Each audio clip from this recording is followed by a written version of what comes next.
Seguimos con más aquí en las noticias de la mañana del Heraldo Televisión. Muchas gracias por continuar con nosotros y vamos a analizar esta primera elección judicial en México en la que se tuvo una participación de entre el 12.5, 13.3% del padrón electoral, un 13% promedio. Y vamos a platicar y me da mucho gusto que nos acompañen aquí en el estudio Arturo Sánchez, exconsejero electoral del INE, y Jorge Aljovín, analista electoral, constitucional y parlamentario. Bienvenidos, Jorge, Arturo, muchas gracias. Muchas gracias por permitirnos. Pues a ver, empezamos contigo, Arturo. ¿Qué nos dices de esta elección? ¿Qué mensaje le manda la ciudadanía a quienes idearon esta reforma judicial con una participación de 13%, 1.3 de cada 10 mexicanos que tuvieron la posibilidad de votar? Yo creo que el mensaje de la ciudadanía es muy claro. O se organizan bien las elecciones o no participamos. Fíjate que en las elecciones que hubo al mismo tiempo en Veracruz y en Durango, votó el 50%, 45, 48, 50%. Sí, sí. Pero cuando el mismo elector, el mismo día, tenía que votar por el Poder Judicial, dijo, así no. Así no, no sé quiénes son, no tengo ninguna información, el voto me lo cambiaron de una manera diferente, la casilla no está en donde yo estoy acostumbrado que esté, así no participo. Yo creo que ese es el mensaje. Yo no puedo creer que alguien pueda festejar que con 13 millones de 100 posibles tengamos una elección democrática. Arturo, ¿cuál es tu análisis sobre la participación? Que, a ver, vamos a entrar un poquito más al fondo de lo que involucra toda la reforma, la elección judicial inédita que no se hace en otros países. Pero, Jorge, perdóname, el asunto de la baja participación ciudadana, que es un poco, yo decía al inicio del programa, el vaso medio lleno, medio vacío. El vaso medio lleno, dicen 13 millones de mexicanos salieron a votar por sus juzgadores, pero el vaso medio vacío, pues no hubo una buena participación ciudadana, tomando en cuenta lo que son otras elecciones políticas, ¿no? ¿Cómo lo ves tú? Depende de qué lado se vea. Cuando se tiene una resistencia al cambio y justamente se defienden reductos conservadores, me parece que se califica la elección como un fracaso. Pero cuando se ve como el primer ejercicio inédito, donde por primera vez los mexicanos eligen a sus juzgadores por el voto popular, me parece que puede considerarse un éxito. Entonces creo que esto no es una cuestión de conservadores ni oficialistas. Finalmente salimos a votar muchos en México. Cuando escucho estos argumentos reduccionistas que dicen que simplemente los partidarios de Morena salieron a votar, no, justamente aquí hay una prueba. Yo como ciudadano fui a las urnas y creo que simplemente llamar a esto una farsa es un argumento simplista, porque con ese argumento simplista el Partido Acción Nacional no hubiera alcanzado la presidencia de la República a comienzos de los años 2000, ni el propio expresidente Andrés Manuel López Obrador hubiera alcanzado la presidencia de la República. Por lo tanto, ¿qué te muestra esta elección judicial? Que seguimos discutiendo sobre la reforma, pero la reforma ya llegó para quedarse y la reforma ya está, es constitucional y con esto vamos a transitar en los próximos años. Habrá que decir también que no es una reforma perfecta, que tiene que pasar por un proceso de adaptación, de mejora en muchos puntos, como también aquí lo mencionan en la mesa, pero en ese sentido tenemos que ver y sobre todo que si tú tomas en cuenta si esta reforma judicial se le pudiera dar marcha atrás, una contrarreforma electoral o judicial en este caso sería casi imposible porque la oposición está moralmente destruida. Ahora, los perfiles de los candidatos, como se hizo el proceso, vámonos un poquito más atrás, de cómo se hicieron esos comités de evaluación del Poder Judicial, del Poder Legislativo y Ejecutivo, y se dieron con los perfiles, son cientos de personas que están en las boletas con los que ayer votaron, pero digamos que los más relevantes son la Corte, el Tribunal de Disciplina Judicial, el Tribunal Electoral, los dos puestos que hay ahí para la Sala Superior y algunas otras magistraturas, jueces de distrito importantes. Pero los perfiles, digamos, hubo listas que se publicaron en los medios de comunicación, que trascendieron, que son parte del oficialismo, digamos, listas que impulsaban perfiles el oficialismo. Y todo indica que los resultados preliminares efectivamente hacen match con esas listas. Es decir, va a haber juzgadores cercanos al oficialismo, muy cercanos, no porque en el pasado no los hubiera en la Corte o en los tribunales, pero ahora digamos que abiertamente cercanos van a encabezar la Corte y el Tribunal de Disciplina, que van a ser pues, los dos órganos más importantes del nuevo Poder Judicial. Pero es que yo no creo que podría haber sido de otra manera. A ver, la elección se organizó en las peores condiciones posibles. Al INE se le dio muy poco tiempo para organizar una elección que merecía al menos 1 año y medio de preparación. No se le dieron los recursos para hacerlo. El INE pidió 4 meses más para poder organizar y sacar las cosas en orden adecuadamente. El INE no registró a los candidatos. Por lo tanto, muchas gentes que llegaron a las candidaturas, pues no pasaron los filtros elementales para poder ser candidatos y vinieron todas las acusaciones de que estaban vinculados con unos o con otros. Supongamos que eso no sea cierto, lo que se perdió fue credibilidad. Si no hay una autoridad realmente autónoma que haga en orden, con tiempo, el proceso, pues pasa lo que pasó. A ver, ahorita si uno ve el cómputo distrital que está realizando el INE, pues las personas que van a la cabeza, al menos de las mujeres, son las mismas personas que ya sabíamos que iban a estar. Batres, Loreta Ortiz, Esquivel. Bueno, pues, ¿cuál es la sorpresa? Sí, pues, es una elección que estaba diseñada para que esto pasara. Entonces, a mí no me sorprende. Yo creo que hay muchas otras personas que participaron, que no tuvieron los votos y que no tuvieron ni siquiera el tiempo para darse a conocer.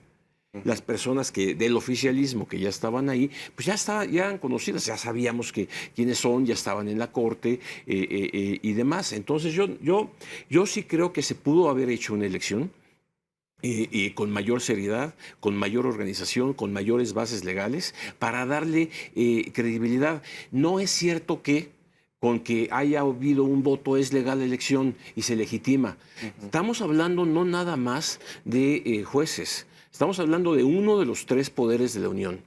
Y nosotros estamos acostumbrados a que los poderes de la Unión se eligen con participaciones de 60%, presidencia, diputados, 50 y tantos por ciento, y ahora apenas participó el 13% porque la elección se diseñó mal. El INE hizo el mejor trabajo posible, pero la elección estaba mal diseñada. ¿Para qué? Pues para tener los resultados que estamos viendo. Jorge, me interesa ese punto de la legitimidad de la elección con 13% de las votaciones. Y déjame, esa es la pregunta, digamos, puntual, pero el contexto que tú mencionabas sobre la participación ciudadana y de, digamos que la oposición hoy dice es una farsa, es un cochinero, esta elección se sabe quiénes van a ganar porque pues es el gobierno quien va a controlar a la hora del Poder Judicial.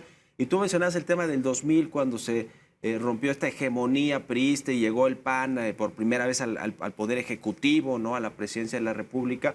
Y justo con eso te pregunto, porque a ver, todas las oposiciones, incluida la de Andrés Manuel López Obrador, por ejemplo, con la izquierda, con Morena, pues en las elecciones la oposición reconocía las elecciones y decía, llamaba a participar y buscaba que sus candidatos ganaran. Ahora lo que vemos es que la oposición dijo, no participen en esta elección porque no está bien diseñada, es una farsa, es una elección en la que, digamos que la oposición no avalaba, como sucedió en otros ejercicios electorales donde hubo alternancias, ¿no?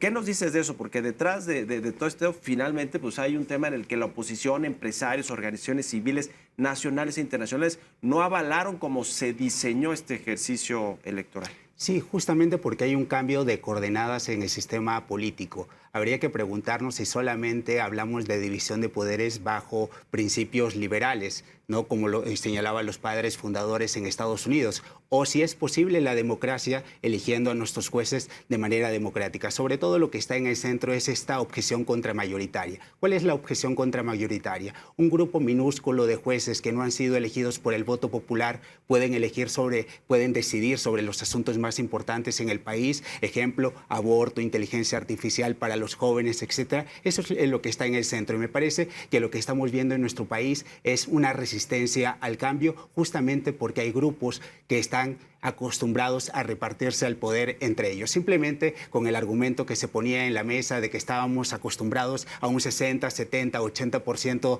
de aprobación de nuestros gobernantes con el voto popular. Simplemente diríamos entonces que en los gobiernos priistas, cuando se obtenían esos porcentajes de votación, las elecciones eran legales. Me parece que eso es un total sinsentido. Por lo tanto, tenemos que ponerlo justamente en esa dimensión. Entonces, creo que este es un grave problema que tenemos. Y en cuanto a la elección, también habrá que decir que el porcentaje de votación no es lo que tampoco se hubiera esperado. Eso hay que reconocerlo también, pero creo que va por una etapa de perfeccionamiento. Sobre todo que hubieron 7.000 millones de pesos en la mesa, y me parece que el problema que viene ahora es justamente qué va a pasar con el Instituto Nacional Electoral. Con esta cantidad monstruosa de dinero que se gastó, sobre todo también hay que decirlo y hay que hacer una crítica profunda al instituto, recibiendo 2 bonos, como también lo hacían en el pasado tanto consejeros como asesores electorales, me parece que es grave porque no están viendo el mensaje de austeridad que debe de existir en el país. Y por lo tanto, también lo que viene en el plano internacional, en los próximos días con los conteos, será cuál será la posición del propio gobierno de Estados Unidos, de la Secretaría de Estado de Marco Rubio, para poder ir viendo los perfiles, como los comentaban, si estaban o no vinculados con el crimen organizado, si cumplen o no con los requisitos de probidad. Me parece que esto recién empieza y la etapa postelectoral será bastante interesante y también bastante intensa. A mí me preocupa mucho este comentario. Sí. A ver, adelante. Porque entonces, si no importa la participación, ¿sí? Pues podemos elegir presidente de la República con 15% de la participación o elegir a la Cámara de Diputados. No importa, porque es liberal. No, en una democracia se requiere que haya las condiciones para que todos los ciudadanos puedan votar libremente. Nosotros no tenemos tradicionalmente una mala participación electoral. 50, 60%, ya lo quisiera Estados Unidos. Y eso es, creo que, algo que nos caracterizó como un país que dio un paso a la democracia. Decir ahora que esas son cuestiones del conservadurismo y de la tradición y que tenemos que pensar en un nuevo paradigma, es pues entonces ya no pensar democráticamente. Es pensar en que puede haber formas más verticales, más directas para poder elegir a los gobernantes. Y yo particularmente no estoy de acuerdo con eso. Ahora, el problema del costo de las elecciones, 7.000 millones de pesos. Sí. ¿Sí? Si ahí vamos a poner el problema de la democracia mexicana, pues estamos fritos, pues es más barato poner menos casillas. Se puso menos de la mitad de las casillas para la elección judicial de los que se deberían haber puesto. Bueno, pues si esto es válido, ¿para qué ponemos 174,000 casillas en el 27? Pongamos 80, ¿por qué no 50,000? Total, que vote el 13%, pues no importa. Sí, sí. Yo creo que esa es una visión equivocada de la democracia. Yo creo que ese es justamente recortar la concepción de lo que México había avanzado, y que era construir una serie de participaciones con elecciones bien organizadas, pero que lamentablemente cuestan. Ni modo, cuestan. No se pusieron más casillas porque no se les dio la gana a las mayorías de Morena en la Cámara de Diputados darle dinero al INE. Y si ese es el concepto de austeridad, cuando se gasta menos del 1%, menos del 1% en todo el proceso electoral, del 1% del presupuesto nacional, menos del 1%. Si eso no es suficiente para garantizar la democracia, me parece que estamos pensando ya no en la democracia, sino en otro tipo de sistemas para México. Y digamos que esta reforma judicial, más la reforma y la elección como tal de este domingo, más allá de elegir juzgadores, ¿no? Hay quienes lo ven, o la mayoría de los analistas lo ven como un tema paradigmático, ¿no? Digamos, un asunto que divide opiniones claramente y que polariza, como está polarizada los temas políticos, sociales. No hay una polarización, y me parece a mí que de extremo a extremo radical, y creo que se notó ayer incluso en esta elección, y con quienes llamaban a no votar, a no participar en un fraude, etcétera. Pero me parece muy interesante este tema paradigmático que se mencionaba de hay quienes lo ven como una transformación, como un cambio que tendría que suceder en México, y que si bien no sucede en otra parte del mundo, y donde sucedió en Perú no salió bien, en una elección de juzgadores, en México la vamos a tener, dice la presidenta y el oficialismo.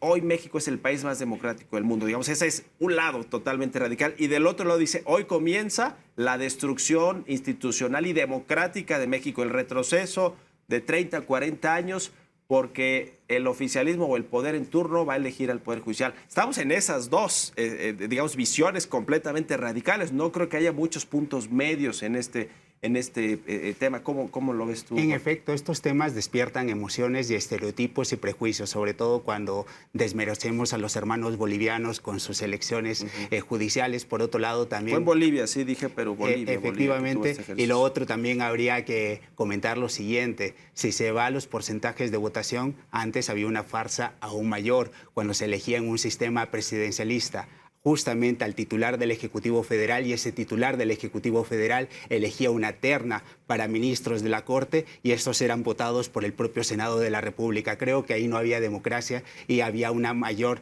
cercanía por parte de los perfiles políticos. Siempre ha existido esto, habrá que decirlo también, Mario, del INE de cuotas y cuates. Esto también existe tanto en el antiguo régimen como en el actual. Creo que lo que tenemos aquí es un cambio justamente de la política judicial, así como tenemos una enorme molestia con esta reforma judicial por parte de algunos sectores, también se tendrían que preguntar esos sectores por qué se llegó a esta reforma judicial. Me parece que cuando el Poder Judicial se transformó en opositor e intentó jugar a la política, su gran error fue justamente la posición de la presidenta de la Corte, Norma Lucía Piña. Ni el propio Poder Judicial se pudo defender a sí mismo y ni la ciudadanía salió copiosamente como sí salió por el Instituto Nacional Electoral. Por lo tanto, me parece que también es son culpas compartidas de cómo hemos llegado a este sistema, cómo estamos, y me parece que debe existir una nueva actitud por parte del juez constitucional. Un juez constitucional que siempre dijimos en México que era independiente, que era imparcial, etcétera. Eso sí va a seguir existiendo, pero también tiene que ser un juez que sepa hacer política judicial, que pueda dialogar con los otros poderes, que pueda dialogar con el legislativo y que pueda tener una sensibilidad que no ha tenido actualmente el Poder Judicial, porque habrá que decirlo, teníamos un Consejo de la Judicatura que era un elefante blanco que nunca sancionó a nadie, y a hoy por hoy, si podemos decir cosas importantes y beneficiosas de la reforma judicial, es que tenemos este debate, estamos hablando de perfiles de los candidatos, también habrá que decir que hay una cuota de género también en nuestro Poder Judicial, un Poder Judicial que va a estar encabezado por mujeres, y creo que de eso poco y nada hablamos de esta también elección judicial. Arturo, retroceso democrático institucional con esta elección. El problema es que la elección judicial no se da en el vacío. No es nada más vamos a cambiar el Poder Judicial. Viene acompañada de la eliminación de órganos autónomos, viene acompañada de una amenaza de una reforma electoral que destruye el Instituto Nacional Electoral, viene acompañada de una reposicionamiento del Estado para manejar empresas que tenían otro tipo de participación, viene acompañado por una serie de políticas que no apuntan, desde mi punto de vista, a la mayor participación ciudadana, sino apuntan a una concentración del poder en pocos grupos para tomar las decisiones. A mí me parece que eso es lo que está también atrás de la elección del poder judicial. A ver, perdónenme, pero yo no quiero que un juez haga política. Yo quiero que un juez aplique la ley. A decir que el papel de la Suprema Corte fue de oposición, perdónenme, para mí el papel de la Suprema Corte fue aplicar la ley. Y aplicar la ley es el papel de un juez, punto. No hacer política. ¿Qué es eso de política judicial? Amigo, yo como juez tengo una constitución, tengo una ley y esa es la que hay que hacer. Que no me gusta lo que dice la ley, bueno, pues es problema del legislativo. Pero yo como juez voy a hacer política pues entonces sí. El siguiente paso es que pues, mejor los partidos políticos propongan a los candidatos a los jueces y que ganen por partidos políticos. Yo creo que ese no es el sentido en el mundo de un poder judicial. O sea, yo voltearía la pregunta, ¿no? Respetando a los hermanos bolivianos. ¿Por qué ningún otro país en el mundo hace lo que estamos haciendo nosotros? ¿Por qué no se ha pensado en tantos años de democracia que es conveniente que el pueblo salga a elegir? ¿Realmente estamos innovando o realmente estamos manipulando a nuestro Poder Judicial? Yo creo que las innovaciones podrían haber sido muy ricas.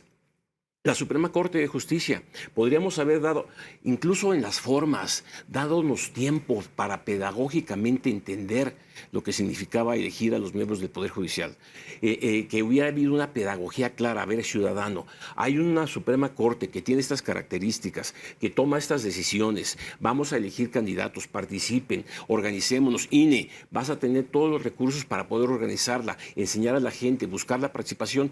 Mira, hasta con eso yo podría haber ido, pero que en un día nos obliguen a cambiar a la mitad de los integrantes de todo el Poder Judicial sin que la gente sepa qué diantres es eso del Tribunal de Disciplina. Pregúntale a cualquier gente. No, pero sí, había que votar. Pues por eso la gente no fue. Sí. Por eso la gente no fue. Yo creo que si vamos a pensar en cambio de paradigmas, hay que pensarlos de una manera inteligente, como estamos acostumbrados en México. Nuestra democracia se construyó gradualmente. Eso era lo que había que hacer si querían optar por este camino. Que yo no estoy de acuerdo, pero si es el camino que dijo el legislativo, vamos a construirlo racionalmente, no forzar al INE sin recursos a hacer cosas que la mayor parte de la gente no entendió, tan no entendió que no fue a votar ayer.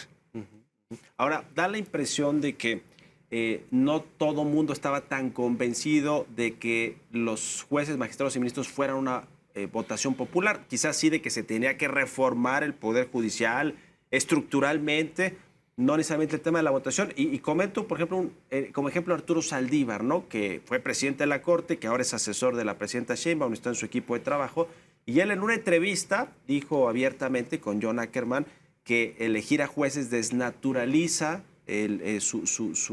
digamos que su cargo, porque muchas de sus decisiones eran contramayoritarias, porque no eran populares, ¿no? Es decir, defendían una minoría basados en temas legales o constitucionales.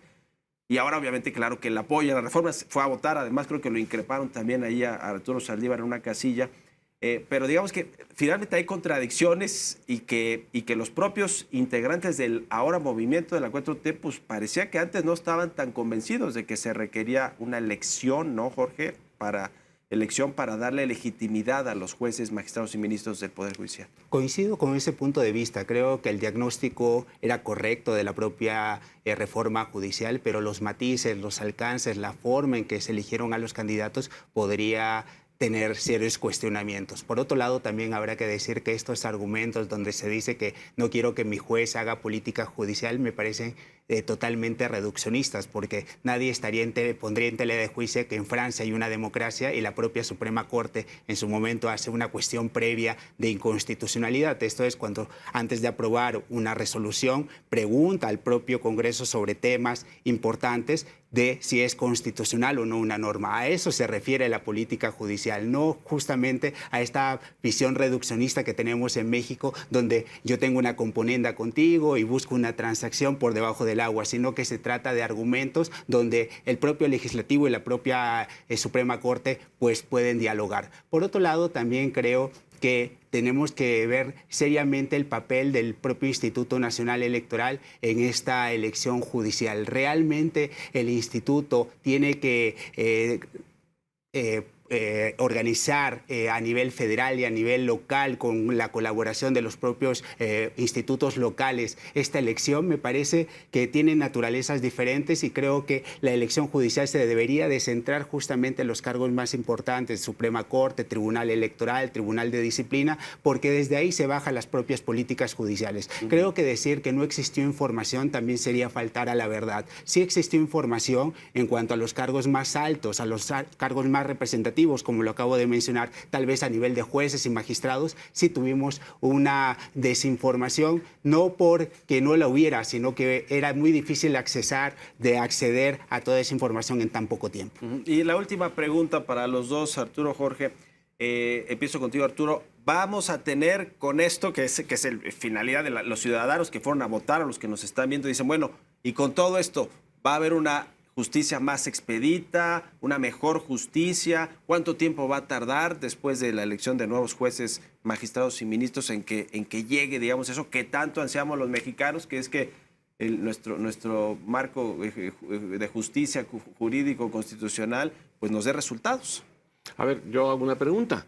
El hecho de que ayer haya sido votada Lenia Batres o Yasmín Esquivel o Loretta Ortiz, de ayer para hoy, ¿las hacen más eficientes, más conocedoras, más analistas? ¿Van a ser las mismas personas que están sentadas ahí? Yo no veo cuál va a ser la diferencia. ¿Sí? Y que lleguen gentes que no conocemos porque no hubo el tiempo, la pedagogía adecuada para conocer a las personas, por la cantidad de gentes, la exigencia que se le hizo al ciudadano para que en muy pocos meses, de hecho semanas, conociera a tanta gente y las identificara y tomara una decisión. Pues me parece que es una exigencia mal diseñada, mal pensada. Se podría hacer de otra manera. No estoy de acuerdo, pero se podría haber hecho con más inteligencia en lugar de la ambición de ya tener ahorita, el 1 de septiembre, un nuevo Poder Judicial y presumir que van a tomar decisiones diferentes porque fueron electas. Van a tomar las mismas decisiones que están tomando ahorita los que están ahí y vamos a conocer a los nuevos. Entonces yo creo que esto no es tan en automático como se busca. Había que construir una nueva concepción, estoy de acuerdo, un nuevo paradigma de lo que significa para una democracia elegida el Poder Judicial. No se construyó, se le aventó a la ciudadanía una responsabilidad, ganaron los que tenían que ganar y ahora vamos a ver cuáles son las consecuencias de eso. Vamos a verlo en pocos meses, a partir de septiembre, vamos a ver si en efecto los jueces van a tomar decisiones distintas o va a ser exactamente lo mismo. Es nada más una cuestión. ¿Sí? El que haya elección, ¿sí?, no quiere decir que se acabó la corrupción. ¿Sí? Para que se acabe la corrupción se necesitan demócratas. Y para que lleguen demócratas se necesita claridad y voluntad popular. Y yo no veo por qué en automático se piensa que por haber elegido a los jueces va a haber menos corrupción. Jorge. Yo simplemente daría el beneficio de la duda a nuestros nuevos jueces, magistrados y ministros de la Corte. Y me parece que simplemente atacar con temas personales sobre las ministras Yasmín Esquivel, Loretta Ortiz o en su caso de Lenia Batres, poco y nada abona a una reconstrucción, a una pacificación de la propia política de nuestro país. Los jueces hablarán por sus resoluciones y si sus resoluciones están mal planteadas, mal elaboradas, ahí vamos a criticarlas. No vamos a criticarlas por los temas personales. Creo que también hay un mensaje. Ahí va a entrar el Tribunal de Disciplina, ¿no? Efectivamente. A darle la plana a los jueces, magistrados y ministros. El Tribunal de Disciplina, y justamente hay que comentarlo en esos términos. ¿Cuántas personas fueron juzgadas por el propio Consejo de la Judicatura Federal? Me parece que era un elefante blanco. Y si vamos a esos temas de que si eres demócrata o no eres demócrata, pues hace algunos meses comentaban que el ministro Pérez Dayán era un demócrata y fue quien le dio el último clavo de esta elección judicial. Me parece que meternos en esos temas tampoco abona en nada. Y por otro lado, también creo que el mensaje político del día de ayer fue muy importante. Después de 8 meses apareció el expresidente Andrés Manuel López Obrador y también la propia presidenta Claudia Sheinbaum, estableciendo un mensaje de que esta elección, al final del día, hay que aplaudir la democracia. Ya la reforma está, reitero, estamos discutiendo sobre las bondades o no de la reforma judicial, pero al final del día ya está.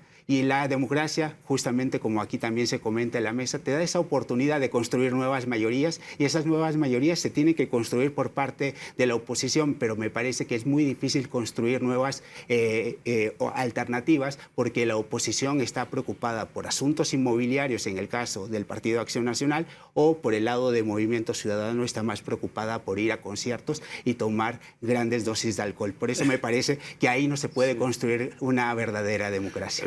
Si eso no es reduccionismo, me parece que no estamos... ¿Por qué tenemos que aplaudir que salió Andrés Manuel? Es su reforma.